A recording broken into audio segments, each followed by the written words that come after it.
Многие инвесторы думают, что покупка вторички – это просто. Но что если я скажу, что даже подписанный договор не всегда означает, что сделка состоится? Как же выбрать объект, не прогадая с ценой и не попасть в юридические ловушки? Как проходит процесс покупки от первого звонка до получения ключей? И какие ошибки чаще всего допускают инвесторы? Сегодня мы разберем все подробно. Подписывайтесь на канал, ставьте лайк, впереди еще много полезного про инвестиции в недвижимость Дубая. Поехали! Выбор объекта. Когда покупаешь квартиру на вторичном рынке, выбор уже ограничен только тем, что уже есть в продаже. В отличие от новостроек, где можно выбирать этаж, планировку и вид заранее, здесь же приходится искать среди готовых объектов. Поэтому важно сразу понимать, какие районы вам подходят, какие здания заслуживают вашего внимания и на что смотреть при выборе. Во вторичной недвижимости цена всегда складывается из нескольких факторов. В первую очередь это район и его инфраструктура. Насколько он развит, есть ли рядом метро, магазины, школы. Второй момент – это сам дом. Как он выглядит, в каком состоянии подъезды, фасад, насколько управляющая компания поддерживает его в порядке. Ну и, конечно же, состояние самой квартиры. Есть ли в квартире ремонт, требуются ли дополнительные вложения.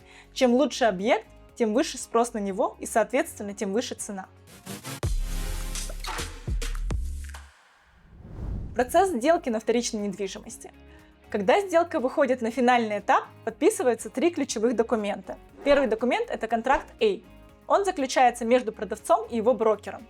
В этом документе фиксируется, кто является брокером продавца, на каких условиях они взаимодействуют и какую комиссию получает брокер за продажу данного объекта. Второй контракт – контракт B. Это аналогичный договор, но уже между покупателем и его брокером. Здесь прописаны условия сделки, сумма покупки и размер комиссии брокера-покупателя. Третий контракт – это контракт F, он же MOU – Memorandum of Understanding. Этот документ объединяет в себе информацию из контрактов A и B и является основным договором о намерении. После его подписания сделка становится обязательной к исполнению, и выйти из нее без штрафов практически невозможно. Когда подписан MOU, покупатель вносит задаток в размере 10% от стоимости объекта. Эти деньги служат гарантией серьезности намерений.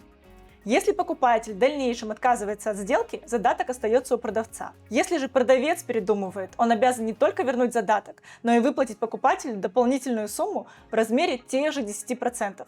Это условие защищает обе стороны от недобросовестного отказа от сделки.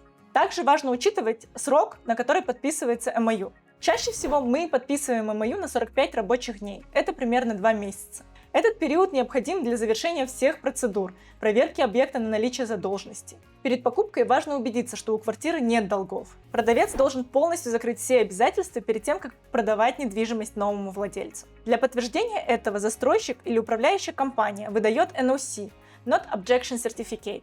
Это документ, который подтверждает, что квартира свободна от долгов и может быть официально продана. Покупатель должен заранее убедиться, что у него есть вся необходимая сумма для завершения сделки.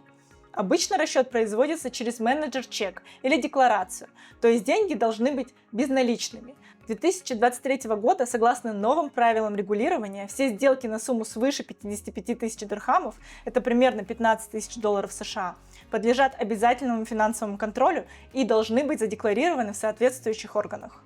Что такое менеджер-чек, вы узнаете в следующих выпусках. Подписывайтесь на канал. Какие же документы нужны для сделки на вторичном рынке? Для покупки недвижимости на вторичном рынке в Дубае требуется минимальный пакет документов.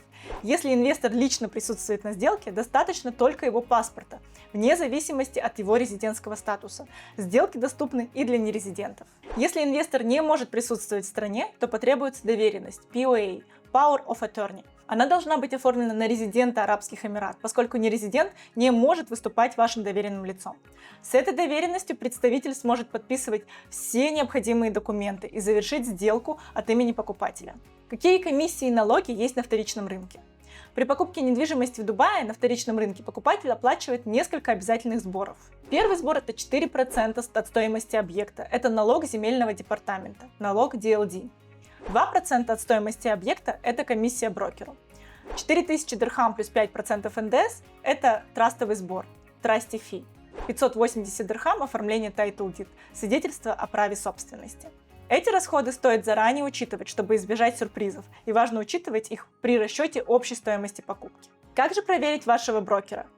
Первое, что должен сделать хороший брокер, это задать вам вопросы. Для чего же вы берете объект?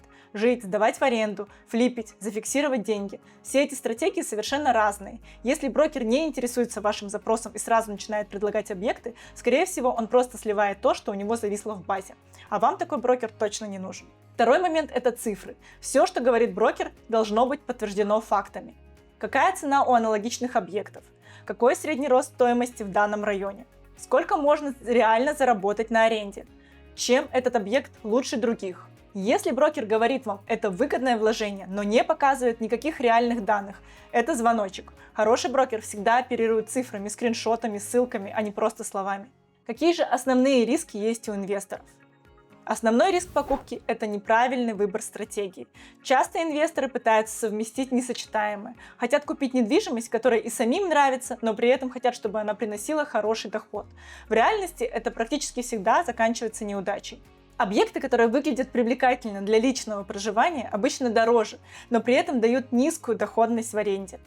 Инвест-объекты, наоборот, приносят хороший ROI, но могут не соответствовать требованиям к комфортному жилью. Можно совместить стратегию капитализации и покупки для себя, если, например, взять виллу в хорошем районе, которая со временем вырастет в цене.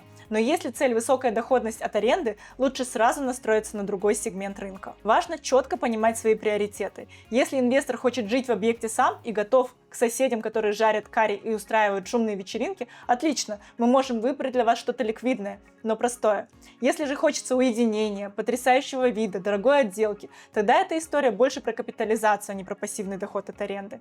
В общем, перед покупкой важно четко понимать, зачем берется объект, и не пытаться усидеть на двух стульях. Итак, мы на финальном этапе. Передача ключей и финал сделки.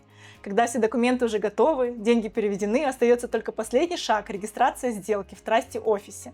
Это место, где официально оформляется передача недвижимости новому владельцу. Как же проходит этот процесс? Первое – запись. Бронируется время, чтобы не ждать в очереди. Далее продавец и покупатель приходят в офис, либо это могут быть их доверенные лица, и приносят документы и паспорта. Третий этап – это проверка. Сотрудники трасти сверяют данные, долги, правильность заполнения. Четвертый этап – оплата сборов. Покупатель закрывает все комиссии и платежи. Пятый этап – это подписание. Стороны подписывают документы, а покупатель получает новый title deed – свидетельство о собственности. На этом все. Можно поздравить нового владельца. Информация обновляется в DLD. Можно заселяться, сдавать или продавать данный объект. Покупка недвижимости на вторичном рынке – это выгодный вариант, если вы понимаете процесс, правильно выбираете объект и работаете с грамотным специалистом. Главное – проверить документы, учитывать все затраты и понимать конечную цель инвестирования. Если этот выпуск был полезен для вас, ставьте лайк, подписывайтесь на канал и пишите в комментариях, какие темы были бы вам интересны. В следующем видео мы расскажем вам, как самостоятельно проанализировать объект перед покупкой. Не пропустите!